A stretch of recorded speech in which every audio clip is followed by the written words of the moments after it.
Halo, selamat pagi semuanya, teman-teman mahasiswa.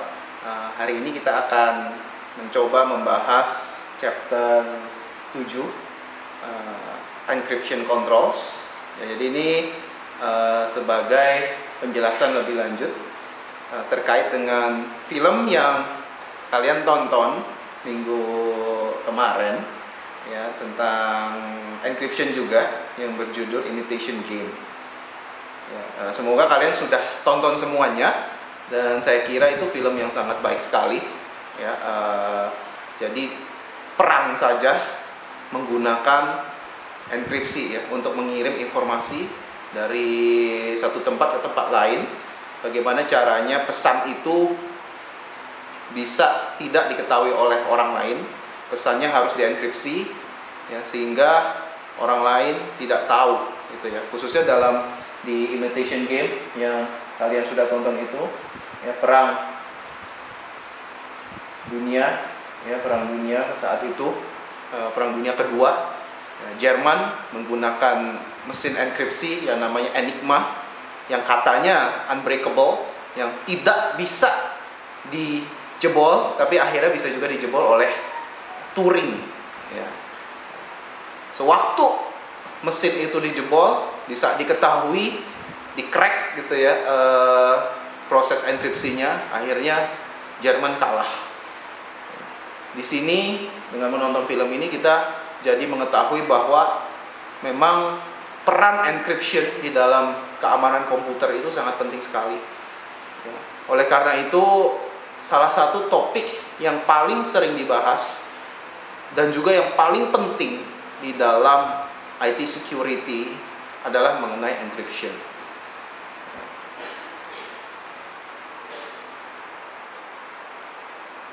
Untuk berkomunikasi antara dua belah pihak, pihak A dan pihak B, komunikasi itu tergantung konteksnya, ya. Ada komunikasi yang tidak perlu di-encrypt, ada komunikasi yang perlu di-encrypt. Komunikasi yang perlu di-encrypt biasanya komunikasi yang sifatnya itu rahasia, ya, perlu confidential, ya, supaya orang lain tidak tahu. Nah, dalam komunikasi ini transmisi sendiri itu tidak cukup, ya. Jadi perlu ada privasi, perlu ada identifikasi siapa yang ngirim ke siapa, lalu perlu ada juga integrity, ya. Tiga ini merupakan hal yang penting di dalam proses transmisi komunikasi, ya, baik itu berupa message, video, audio, atau apapun itu. Tiga ini sangat penting, ya. Dan privacy, identification, dan integrity itu bisa dicapai dengan menggunakan encryption. Ya, encryption mempunyai features bisa membuat privacy, bisa mengidentifikasi, dan juga bisa menjamin integritas data yang dikirimkan dari satu pihak ke pihak lain. Namun tetapi kita harus mengingat bahwa secanggih-canggihnya enkripsi, sehebat-hebatnya enkripsi itu, entah mau pakai metode yang tercanggih sekalipun, tetap ada satu kelemahan. Kelemahannya siapa? Ya, the weakest point di dalam information security itu tetap adalah kita sendiri, yaitu humans. Encryption cannot compensate for human weakness. Contohnya apa? Ya, kita sharing password kita, ya, sharing key untuk membuka, untuk mendekripsi apa yang sudah dienkripsi. Nah, itu biasanya kelemahan manusia. Maka dari itu kita pernah membahas salah satu teknik keamanan, ya, salah satu teknik untuk menjebol suatu keamanan komputer adalah social engineering. Social engineering itu sangat rawan sekali, ya, karena itu berhubungan dengan humans, ya, humans dengan manusia. Manusia itu umumnya gampang kena tipu, gitu ya. Secanggih-canggihnya manusia, kalau apa yang diomongkan oleh orang lain itu sangat meyakinkan, apalagi didukung dengan bukti-bukti yang kelihatannya benar tapi belum tentu benar, Nah, itu kita bisa cukup gampang kena tipu ya, terkait dengan ya penjebolan account bank, ya, penjebolan mobile payment, dan yang minggu-minggu kemarin saya pernah cerita yang terkait dengan yang SIM-nya itu bisa tiba-tiba non aktif lalu diambil oleh orang lain, dan akhirnya rekening bank segala macam yang terkoneksi dengan nomor handphone pemilik SIM itu akhirnya bisa banyak dijebol ya, rekening-rekeningnya, rekening bank dan data-data lain. Nah, itu sangat bahaya sekali.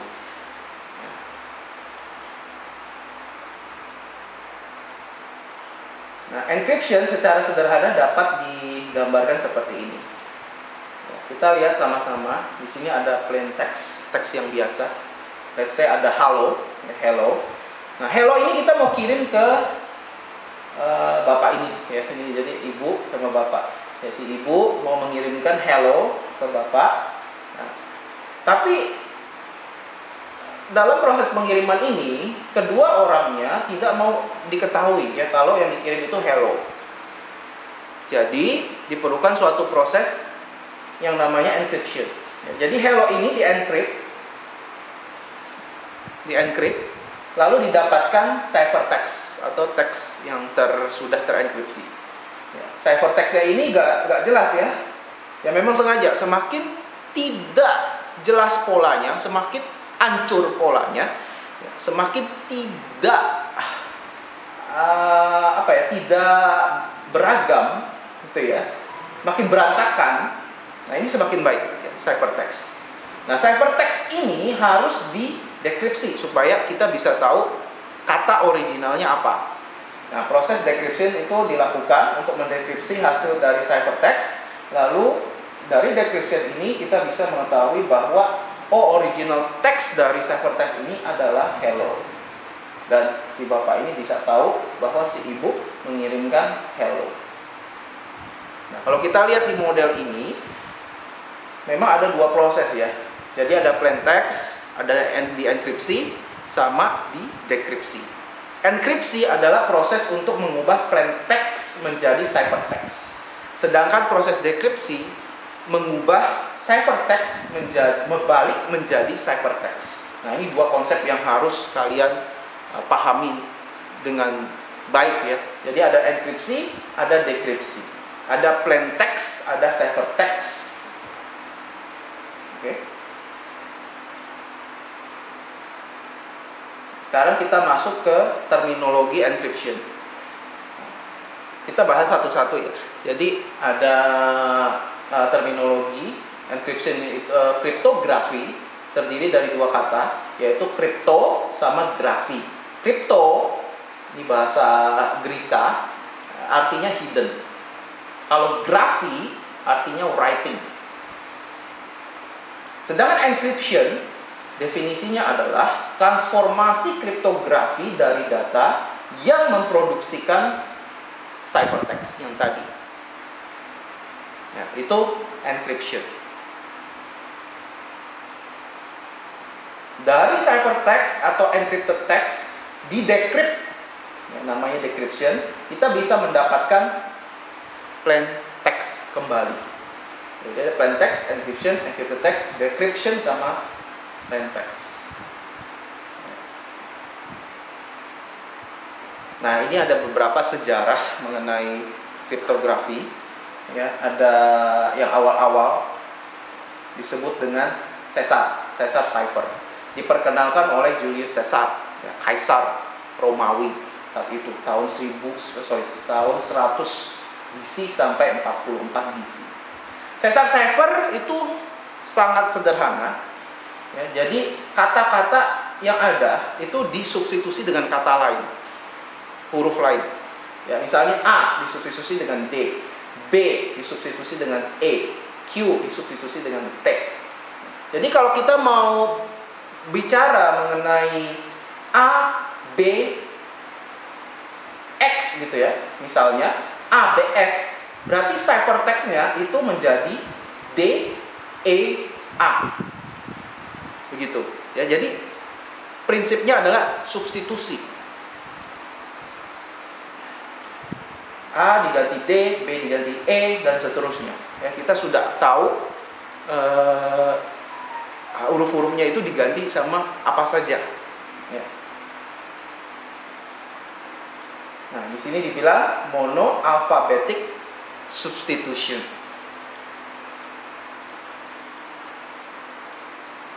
Proses enkripsi ada limitasinya. Ya. Meskipun dia bisa enable secret communication, ya, oleh misalnya pemerintah gitu ya, antar pemerintah atau antara kita gitu ya. Saya mau mengirimkan pesan rahasia kepada teman saya tidak mau pesan itu diketahui oleh orang lain, ya itu sangat menguntungkan. Akan tetapi encryption juga bisa digunakan oleh para penjahat, khususnya by teroris. Nah, ini yang terjadi sama Telegram. Ya, saya nggak tahu kalian pernah pakai Telegram atau tidak, tapi Telegram ini salah satu instant messenger yang paling baik untuk melakukan enkripsi.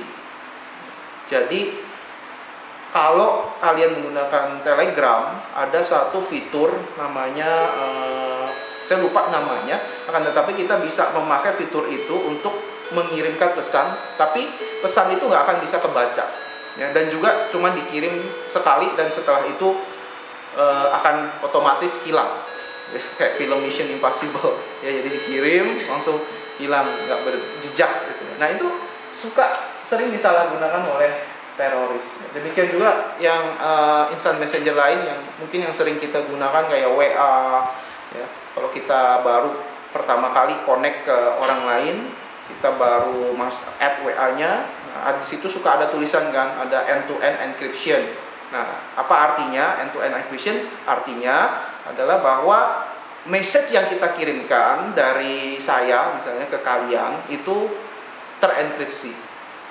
Ya.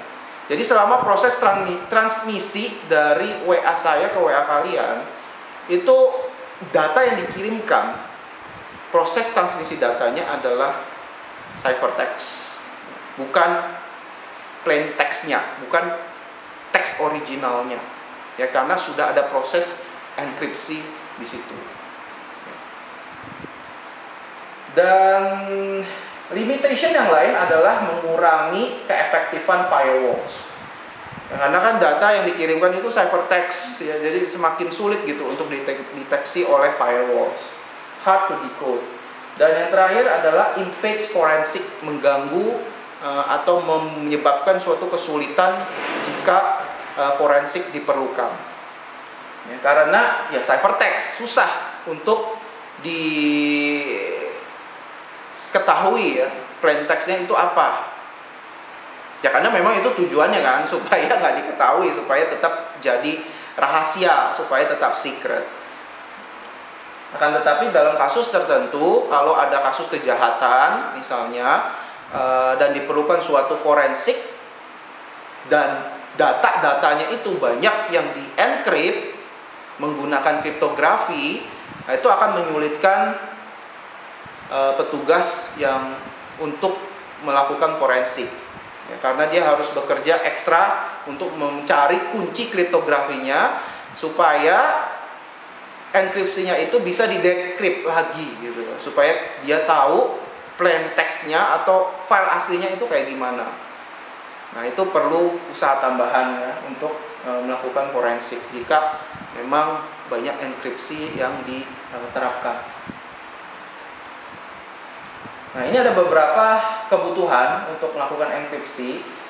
Desired properties dari enkripsi adalah ada dua, yaitu easy to use, gampang digunakan. Jadi kita kalau mau melakukan enkripsi, ya mungkin tinggal sekali dua kali klik, masukin filenya, diklik mau menggunakan algoritma enkripsi apa, terus langsung terencrypt datanya kita. Begitu juga sewaktu dekripsinya. Dekripsinya juga harus gampang. Kalau enggak agak susah nanti menggunakan softwarenya kalau memang prosesnya ribet gitu ya.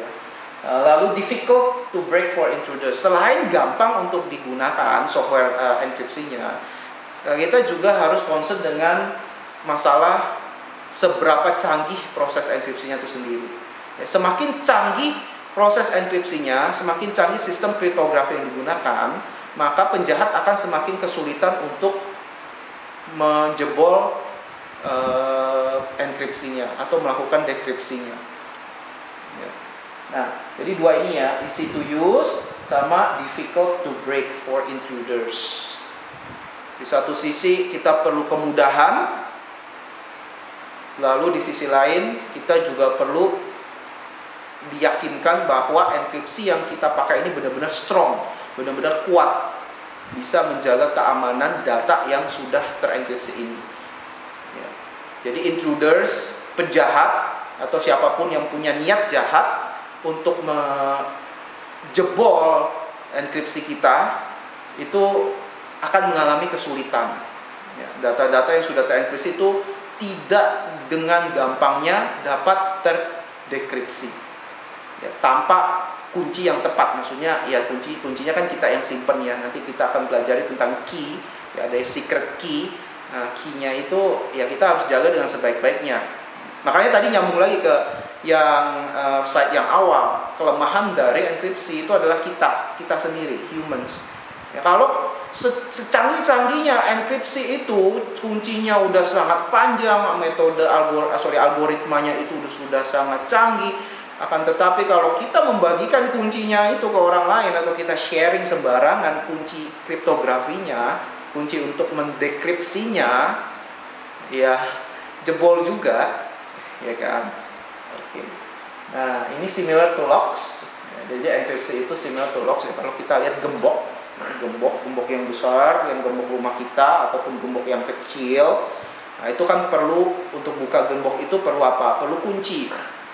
Kuncinya itu kita harus jaga dengan baik. Kalau itu yang pakai kunci, ada lagi gembok yang pakai nomor kombinasi.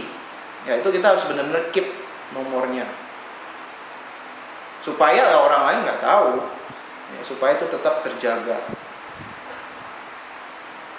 Similar to locks, need not be perfect or unbreakable. Ya, only need to deter intruders by drawing the attention of onlookers. Kuncinya itu, proses encryption itu mungkin tidak perlu yang sempurna amat, ya, atau benar-benar tidak bisa dijebol, ya, tidak bisa di break gitu ya. Akan tetapi kita hanya perlu meyakinkan bahwa intruders, penjahat ini udah ini duluan ya, takut duluan, atau udah merasa bahwa waduh ini nggak mungkin nih untuk di otak-atik security-nya, ya, deter intruders. Supaya dia nggak yakin, supaya dia nggak mau gitu ya untuk menjebol sistem keamanan enkripsinya. Nah, information security is measured in terms of computational effort. Nah, ini ada satu kata, computational effort. Semakin banyak keys-nya, ya, semakin panjang keys-nya, dan juga metode algoritma yang digunakan semakin canggih, itu computational effort-nya semakin tinggi. Ini juga akan berkaitan dengan proses dekripsi datanya, ya, atau untuk menjebol keamanan kriptografinya. Ya. Semakin kompleks computational effort yang diperlukan untuk mencari kuncinya, untuk break cryptographic sistemnya, itu memerlukan computational effort yang sangat tinggi, ya, computing power yang sangat besar.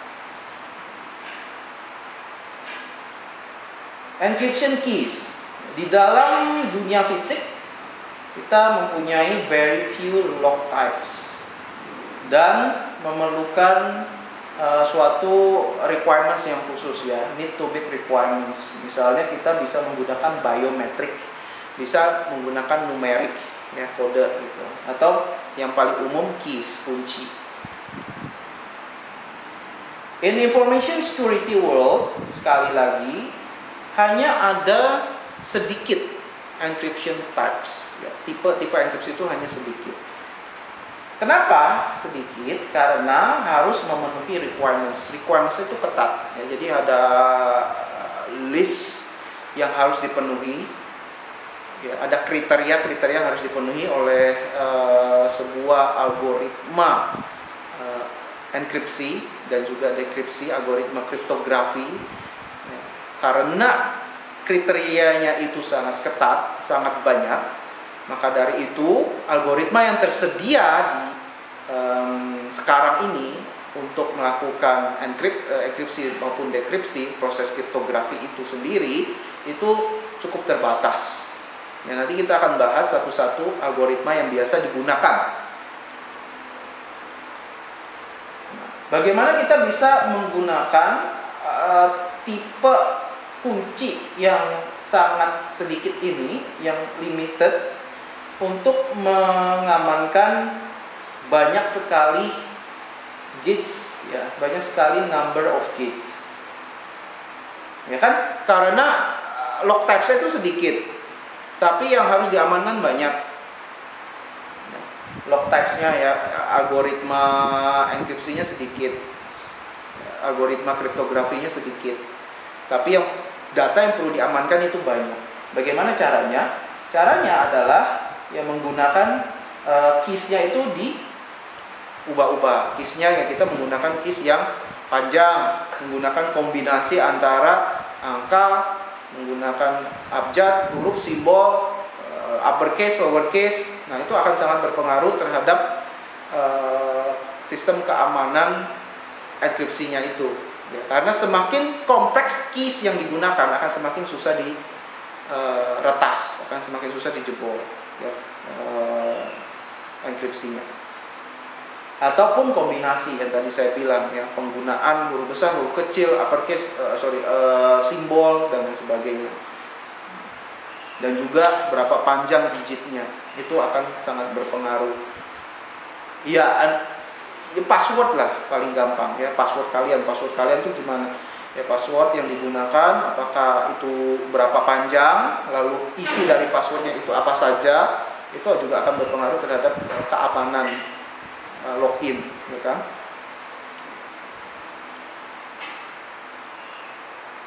Mirip kayak physical locks, ya, kita harus change keys for each use of the same encryption algorithm. Sama kan kalau password juga gitu, apalagi password untuk sistem yang penting, misalnya untuk banking atau untuk sistem yang lain, ya, yang mempunyai kepentingan yang sangat tinggi, kita mungkin sekali perlu untuk mengganti password secara berkala. Kan tetapi kan banyak orang berpikir, aduh ganti password lagi, susah diingat, ya mau nggak mau gitu ya, itu kan demi keamanan. Oke, ini ada beberapa definition. Ya, jadi kriptografik ada algoritmanya.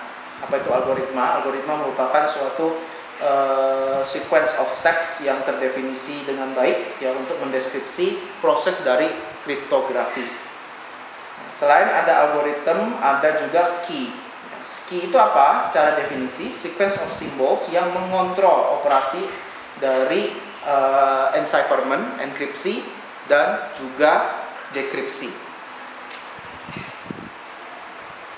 Ini ada encryption operation basics, ya, ada uses with the correct key can exchange information. Jika kita punya key yang tepat, kita akan dengan gampangnya untuk meng-exchange informasi. Nah, apabila eavesdropper itu ya penjahat, ya, orang yang ingin mau mengambil data kita, jika penjahat itu tidak mempunyai key, ya, penjahat itu mungkin memerlukan waktu yang cukup lama untuk menjebol proses enkripsi dan juga dekripsinya. Nah, ini kan yang terjadi waktu kalian di film Imitation Game, ya, di mana sebuah mesin itu dibuat secara khusus untuk mendekripsi pesan yang dikirimkan oleh tentara Jerman, ya, yang menggunakan mesin Enigma, dan akhirnya bisa diketahui pesan-pesan itu. Meskipun pesannya yang dikirimkan kan kita nggak tahu itu ya, itu dalam bahasa apa, gibberish gitu ya bahasa Inggrisnya, ya gibberish. Katanya hancur, akan tetapi ternyata itu merupakan pesan yang terenkripsi. Dan dengan mesin yang dibuat oleh si Turing, mesin itu mampu untuk mendekripsi pesan-pesan itu. Dan akhirnya sekutu menang perang yang melawan Jerman. Sampai sepenting itu proses enkripsi dan dekripsi kriptografi ini ya, bisa membuat suatu negara perang dan menang gitu ya. How to increase security? Jika attackers, jika penjahat ingin menjebol sistem keamanan dengan kriptografi, yang paling brutal caranya adalah ya attackers akan menggunakan brute force. Ya, jadi brute force menggunakan berbagai macam kombinasi, dan ini biasanya memerlukan waktu yang lama dan juga computing power yang sangat besar. Cara lain consider number locks, ada one digit lock. Ya, ini misalnya user takes 1 second to check 1 digit. Nah, berapa lama user itu dapat break the locknya? Minimum time 1 second, maximum time 10 seconds, expected time 5.5 seconds. Not very safe. Ya. Misalnya locknya ini 1 digit, kalau 1 second untuk mengecek 1 digit, ya ini kalau menggunakan metode brute force. Jadi minimum time 1 second itu kalau nebaknya benar. Misalnya menggunakan locknya itu 7, nah angkanya 7. Tiba-tiba saya mau break locknya itu langsung tepat, langsung angka 7, nah ya langsung kebuka. Nah, tetapi kalau nggak tepat, misalnya saya coba satu-satu, dari angka 1 nggak tepat, yang tepat angka 7 ya, maksudnya locknya itu saya set angka 7. Ya, coba satu-satu, angka 1 bukan, angka 2 bukan, angka 3 bukan, ya, dan seterusnya sampai ketemu angka 7 langsung kebuka ya. Nah, jadi maksimum time-nya 10 second ya, jadi 1 digit lock, jadi 1 sampai 9 kan ya, jadi 1 sampai 9. Lalu expected time-nya ya kira-kira 5,5 second ya, tidak aman. Dan bagaimana cara untuk membuat lebih aman? Add more digits. Digitsnya ya bisa ditambahkan 2, mungkin 2 masih kurang ya, 5 digit. Nah, 5 digit itu udah cukup lama itu proses brute force-nya. Atau 10 digit. Ya, berapa banyak tuh kombinasi 10 digit? Kan harus dicoba satu-satu. Ya, 00001, 00002 dan sebagainya. Itu kalau proses brute force. Sangat lama sekali. Nah, di slide ini kita membahas tentang General Encryption Algorithm Properties. Jadi algoritma dasar properti algoritma yang diperlukan untuk melakukan proses encryption. Yang pertama adalah randomization of input. Ya, output should appear to be a random collection of bits. Jadi misalnya input kita cuma 3 kata. Setelah dienkripsi kan dapat ciphertext tuh. Nah, ciphertext ini lebih baik atau disarankan bukan 3 kata lagi, tapi bisa panjang gitu ya. Kan tadi misalnya saya mau mengenkripsi kata ABC gitu ya. Kata ABC kan cuma 3 kan, A, B, C. Lalu dienkrip. Nah, hasil ciphertextnya ya jangan 3 lagi gitu. Tapi harus bisa 10 kata gitu ya, atau 15. Kalau orang jadi bingung nih sebenarnya ngirim apa aslinya gitu. Ya, jadi poinnya di situ ya, randomization of input. Karena kenapa? Kalau orang tahu saya ngirim ABC kan 3, kalau ciphertextnya juga 3, nanti akan curiga, akan bisa diobserve. Oh, ternyata yang saya kirim 3 kata, apa saja nih katanya. Nah, any observable pattern can be exploited. Akan tetapi meskipun hasil dari ciphertextnya itu random, bisa berapa aja digitnya atau isi hasil dari ciphertext bisa macam-macam, bisa berupa simbol, kata dan sebagainya. Randomization itu harus bisa di recoverable. Fungsinya supaya sewaktu dilakukan dekripsi itu bisa balik plain text-nya. Kita bisa mengetahui original text-nya itu apa. Randomization should be recoverable. Lalu lanjut, randomize length of output. Ya, length of output from given input should be unpredictable. Yang tadi saya juga sudah bilang. Ya. 3 digit A, B, C, hasil dari encryption-nya dan mendapatkan suatu ciphertext. Nah, ciphertext ini bisa panjang banget ataupun dikit banget gitu digitnya. Dan unpredictable, kita nggak tahu gitu ya. Apakah selalu kalau kita masukin 3 digit, apakah selalu nanti yang keluarnya akan 10, atau masuk 4 digit apakah keluarnya nanti selalu 15 gitu. Tapi di sini bilang should be unpredictable, bisa random. Kadang bisa banyak, kadang bisa pendek. Supaya apa tujuannya? Ya, supaya orang bingung gitu loh, supaya orang bingung dan tidak mengetahui sebenarnya ini original teksnya apa, original datanya itu apa sih. Kalau nggak begitu, informasi itu akan gampang sekali untuk dibuka ya, reveal information. Dan randomizing effect of each input bit. Nah, ini juga penting. Jadi changing one bit in the input should change approximately half of the bits in the output. Artinya apa? Artinya tadi saya mau mengencrypt ABC. Sewaktu saya mengubah salah satu, misalnya A, B, saya mau ganti jadi D nih. Nah, sewaktu perubahan dari C ke D, itu akan mengubah lebih dari setengah hasil ciphertext-nya. Misalnya ABC di encrypt itu bisa menghasilkan ciphertext ya, let's say 10 digit gitu ya, 10 kata. 10 katanya ya ada simbol, ada huruf, ada angka dan sebagainya. Tapi sewaktu saya mengubah A, B menjadi D, C jadi D, nah perubahan yang terjadi setelah saya encrypt A, B, D ini, itu ciphertext-nya jadi jauh lebih, berubahnya jadi banyak gitu loh. Berubahnya jadi banyak, ya entah dari segi digitnya, berapa banyak digitnya, ataupun dari isi ciphertext-nya itu.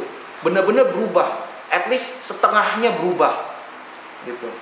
Nah, itu artinya ya, randomizing effect of each input bit.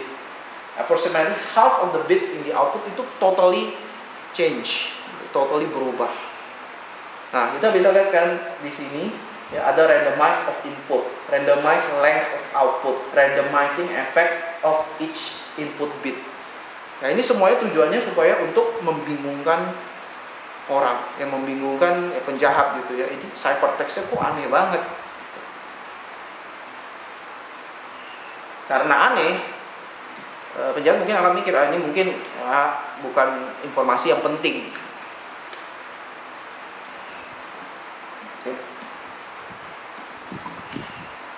Nah, ini general encryption operations. Objektifnya ada 2, yaitu untuk confusion sama diffusion. Confusion membuat orang bingung, yang tadi saya sudah bilang. Nah, jadi making the relationship between the plain text dan ciphertext as complex as possible. Kalau bisa nggak ada hubungannya gitu, nggak ada kaitannya antara plain text sama ciphertext. Dibuat sebingung mungkin, dibuat sekompleks mungkin. Itu prinsip pertama, confusion. Prinsip yang kedua ada diffusion. Diffusion itu bicara mengenai spreading, penyebaran dari kalimat-kalimat atau kata-kata yang mau dienkripsi. Ya, jadi spreading the impact of a change in one bit of the plain text to all bits in the ciphertext. Diffuse, menyebar. Ya, nanti mungkin lebih gampang kalau kita langsung masuk ke contoh. Nah, ada 2 operasi basic dari encryption. Yang pertama ada substitusi. Nah, substitusi ini untuk mendukung proses confusion ini. Ya, bukan proses, operation confusion. Yang tadi ya, Caesar cipher, substitusi A diganti C, C diganti F, dan seterusnya. Ya, specifying the output for each input generates confusion. Nah, kalau diffusion yang tadi penyebaran, itu hubungannya dengan permutasi, ya, permutation. Permutation itu hubungannya dengan posisi dari kata, posisi dari huruf, ya. Specifying the output position of each input bit diffuses the confusion generated by substitution, prevents exploitation by specially crafted inputs. Ya. Dua prinsip operasi ini yang menjadi dasar dari proses kriptografi. Ya. Jadi memakai substitusi, udah disubstitusi terus dipermutasi lagi.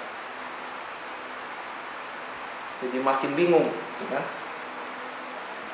Substitusi itu simple. Ya, jadi B diganti N, C diganti F. Ya. B diganti F, C diganti P.